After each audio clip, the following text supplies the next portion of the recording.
নবী করিম সাল্লাল্লাহু আলাইহি সাল্লাম বলেছেন, আবু দাউদে বর্ণিত হয়েছে, কোন মানুষ সে যদি আরেকজনকে অপমান করে এমন একটা জায়গায় যেখানে ওই লোকটা অপমান থেকে বাঁচার চেষ্টা করছে, সে চায় কেউ তার জন্য সাহায্যের হাত বাড়িয়ে দেখ, সেখানে আপনি তাকে আরো অপমান করলেন, তাহলে আপনি নিশ্চিত জেনে রাখেন, লিখে রাখেন, আপনার জীবনে এরকম পরিস্থিতি আসবে যে আপনি কোন পরিস্থিতিতে মানুষের সাহায্যের জন্য আপনি হাত বাড়াবেন, কিন্তু সাহায্য পাবেন না, পাবেন অপমান। কারণ মানুষকে অপমান করলে তার শাস্তি আল্লাহ তাআলা দুনিয়াতে নগদ দিয়ে থাকে। আল্লাহ তাআলা এই অপরাধ থেকে, এই গুনাহ থেকে আমাদেরকে বেঁচে থাকার তৌফিক দান করুন। ভাইরা আমার, ভালো মুসলমান হওয়ার জন্য ভালো মানুষ হতে হবে।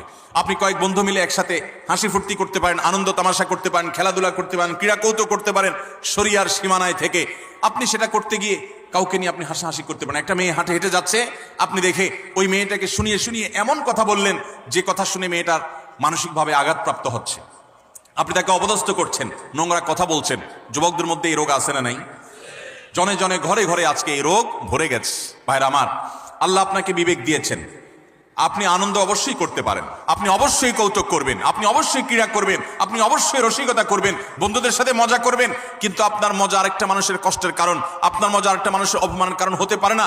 আপনার বিবেককে জিজ্ঞাসা করুন, কোনো পশু এত নিচে নামে না।